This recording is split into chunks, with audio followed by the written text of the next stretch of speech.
हमारे two wheeler में कितनी ज़रूरत है उतना ही हमने याद करना है। BS6 हो, BS3 हो और BS4 हो। अगर आपको मल्टीमीटर चलाना आ गया तो इलेक्ट्रिकल फॉल्ट आपको चुटकियों में सोल्व कर सकते हो। कैसे सोल्व कर सकते हो? चुटकियों में। साथ में एक मीटर का बल्ब, लेकिन बल्ब होल्डर की मदद से। तो ये दो चीज़ हमारे पास रहनी ज़रूरी है। स्पार्क नहीं आ रहा गाड़ी के अंदर, लाइटिंग नहीं जल रही है, कुछ भी नहीं चल रहा है, तो मल्टीमीटर आपका एक परफेक्ट टूल बन जाएगा उस फॉल्ट को क्लियर करने के लिए जल्दी से जल्दी।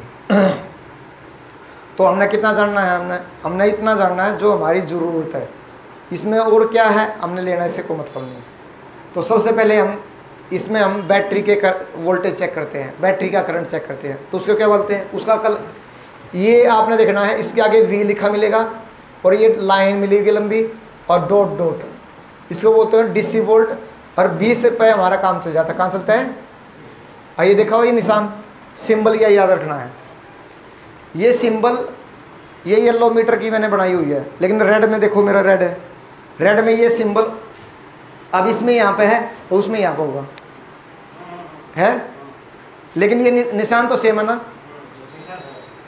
तो इस निशान का याद रखना है। मल्टीमीटर कोई सा भी हो तो DC का सिंबल क्या होगा? एक लंबी लाइन और एक डॉट डॉट। और 20 पे हमारा वोल्ट पे सब चेक हो जाएगा। अगर BS6 गाड़ी है तो सेंसर भी यहीं चेक हो जाएंगे। ठीक है, check in the battery voltage, battery के वोल्ट और सेंसर के वोल्ट चेक करने हैं। अगर BS6 गाड़ी है तो सेंसर के वोल्ट भी यहीं चेक हो जाएंगे। और बैटरी की वोल्टेज कितनी है उसमें? 10 वोल्ट है, 12 वोल्ट है, 14 वोल्ट है, कितने भी वोल्ट है उसमें हम यहाँ पर हमारा काम बन जाएगा। काम बन जाएगा DC 20 पे। बाकी हमारा कोई काम का नहीं है यहाँ तक। अरे यहाँ पर कोई काम नहीं है, हमारा 20 का काम है। याद रहेगा? ये सिंबल लिखना चाहो लिख लो, ये सिंबल याद रखने के लिए जो पहली बार करने हैं। तो अगर आपको डाउट हो तो ये सिंबल याद रख लेना DC 20 में। ठीक है। दूसरा होता है हमारा AC, अल्टरनेटर करंट। तो अल्टरनेटर करंट का सिंबल क्या है? वो ना सांप की तरह ऐसे ऐसे चलता है, ठीक है, या पानी की लहर की तरह बोल लो। तो उसका सिंबल भी ऐसा ही है, ये दिख रहा है ब्रेकर टाइप में। तो ये देखो आगे V लिखा मिलेगा और ये सिंबल मिलेगा। जहाँ पे ये सिंबल मिले ये किसका सिंबल है? AC वोल्ट का। और AC वोल्ट हमारा कहाँ पे चेक होगा? हमारा जो है 200 में चेक हो जाएगा। अगर घर की लाइट हम चेक करते हैं यहाँ पे 200 में तो चेक हो जाएगी। घर के वोल्टेज जो हमारे इलेक्ट्रिसिटी होती है अगर उसको हम चेक करते हैं तो हो जाएगा? नहीं होगा। क्यों नहीं होगा? क्योंकि वो ज़्यादा वोल्टेज है, 200 से ज़्यादा है। सेम ऐसे ही है जैसे ये गिलास है, ये कितने ml का होगा? मान के चलते हैं आधा लीटर, 500 ml का है। तो 500 ml है, इसमें हम 1 लीटर या 700 ml इसमें डालना चाहिए तो डलेगा? क्यों नहीं डलेगा? वो बाहर गिरना स्टार्ट हो जाएगा। लेकिन ये 500 ml का और इसमें 400 या 300 ml डालेंगे पानी या जो भी है तो डल जाएगा ना, क्योंकि 500 से कम है।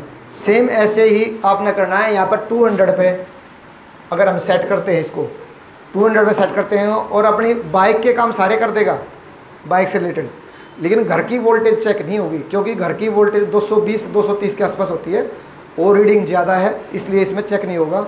उसको कहाँ चेक करेंगे हम? 750 पे। AC वोल्ट का क्लियर हो गया? AC वोल्ट हमारा कहाँ पे चेक? हमारी गाड़ी में कहाँ बनता है? कॉइल प्लेट में।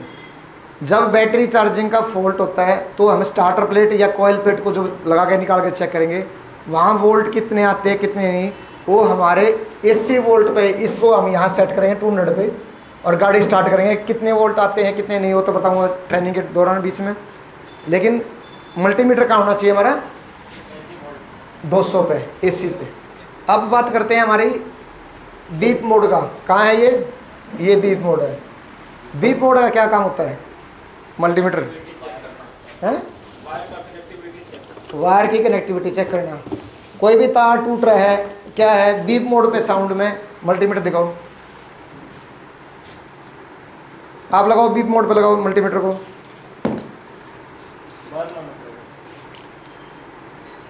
कल ये लेने गए थे, आप भी मंगा लेते मल्टीमीटर। ये लड़के गए थे लेने के लिए। कितने का है मल्टीमीटर? 150 का। ये देखो बीप का साउंड आ रहा है। ये बीप के साउंड पे हम किसी वायर का चेक कर सकते हैं ये टूटा हुआ है, बीच में से ब्रेक तो नहीं है। अगर कल हमने वो गाड़ी करी थी, कौन सी, एक्टिवा में बीप का साउंड नहीं आ रहा था तार में, एक में कौन सी कॉइल पे, कौन सी तार पे, वो आया था येलो पे, ब्लैक पे येलो, जो कि इग्निशन कॉइल के लिए सिग्नल वायर आते हैं या आउटपुट आता है CDI से इग्निशन कॉइल जाते हैं, उसका तार टूटा हुआ था ब्लैक पे येलो।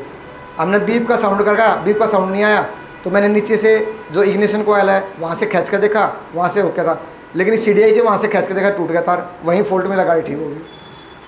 तो 10 मिनट में, हमने 10 मिनट लगी थी हमारी, आधा घंटा लगा दे, आधा घंटे में हमने 250 रुपये ले ली कस्टमर से। लेकिन अगर ये मल्टीमीटर आपको चलाना नहीं आता तो यही 250 रुपये के चक्कर में हो सकता आप CDI ख़राब बताते, इग्निशन कॉइल चेंज कर देखते। लेकिन मल्टीमीटर चलाना आता है प्रॉपर तरीके से तो फॉल्ट तक आसानी से पहुंच सकते हो, ठीक है। तो बीप के साउंड पे क्या होगा, किसी भी वायर की कंटिन्यूटी चेक करना, ये आना चाहिए। यहीं पे हम किसी भी जैसे कि पिकअप कॉइल है, पिकअप कॉइल की रेजिस्टेंस वैल्यू भी चेक कर सकते हैं बीप के साउंड पे। और इसमें साथ में हमारी check the sensor resistance value, ये दोनों चेक है। ये नहीं तो अगर मान ले जैसे इग्निशन कॉइल है उसकी हम रेजिस्टेंस वैल्यू चेक करते हैं, ये रेजिस्टेंस वैल्यू है। हर क्रैंक सेंसर के पिकअप कॉइल की एक रेजिस्टेंस वैल्यू कंपनी सेट कर दी है, उसके आसपास 20-30 या 50 के प्लस माइनस होनी चाहिए। मतलब वो गर्म गाड़ी है तो थोड़ा चेंज हो सकते हैं, नहीं तो वो गाड़ी बंद पड़ी है चेक करोगे तो ये रेजिस्टेंस वैल्यू होती है हर क्रैंक सेंसर की, पिकअप कॉइल की। अगर स्प्लेंडर की बात करें हम यहीं पे तो 125 के आसपास होती है, बजाज की कहते हैं 270 होती है कई मॉडल्स की, और बुलेट की बात करें तो 370 होती है, और RS की भी 370 होती है। तो एक क्रैंक सेंसर की एक वैल्यू बनाती है, क्या है, एक प्रतिरोधक वैल्यू होती है। अब इसके अंदर एक कॉइल है, अगर ये कॉइल इतनी लंबी है, उसकी एक यहाँ से हम करंट डालते हैं तो सेम करंट नहीं निकलेगा यहाँ पे, ठीक है। तो ये क्रैंक सेंसर की एक रेजिस्टेंस वैल्यू चेक करने का, बीप के साउंड पे जाकर चेक करो, वहाँ नहीं मिलती है तो 200 पे चेक करो, नहीं तो 200 पे, 2000 मैक्सिमम है। तो ये 3 जगह चेक करोगे तो क्रैंक सेंसर की वैल्यू आपको पता चलनी चाहिए कितनी इसकी पिकअप कॉइल की वैल्यू है। और ये वैल्यू सब गाड़ियों पे लिख लेनी है कापी में, जैसे कि यह बॉक्सर की है, पल्सर की कितनी होती है, सब की अपनी कापियों में लिखते रहना है, ठीक है। पल्सर गाड़ी जैसे आएंगी आपके पास तो उसकी रेजिस्टेंस वैल्यू कितनी लिख लो। तो ये मेन है मल्टीमीटर हमारा चेक करने का तरीका। जैसे इसकी चेक करी मैंने, क्या है, इंजेक्टर है, इसके अंदर भी एक कॉइल है, उसकी भी एक वैल्यू है, ठीक है। तो मल्टीमीटर पता चल गया भाई, मल्टीमीटर क्लियर हो गया आपका। बीप साउंड में क्या चेक करेंगे हम, पिकअप कॉइल की रेजिस्टेंस वैल्यू, और साथ में कोई तार टूटा हुआ है उसको चेक कैसे करते हैं, बीप के साउंड पे, ठीक है। यहाँ पर क्या चेक होगा,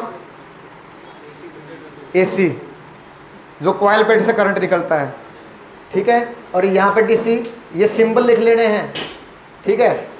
और ये अपना जो है, ये दिख रहा है अपना, ये है क्रैंक सेंसर। कोई किसी भी पार्ट की रेजिस्टेंस वैल्यू चेक करते हैं तो जैसे ये पलक कैप है, इसके अंदर भी एक रेजिस्टेंस वैल्यू होती है, ठीक है।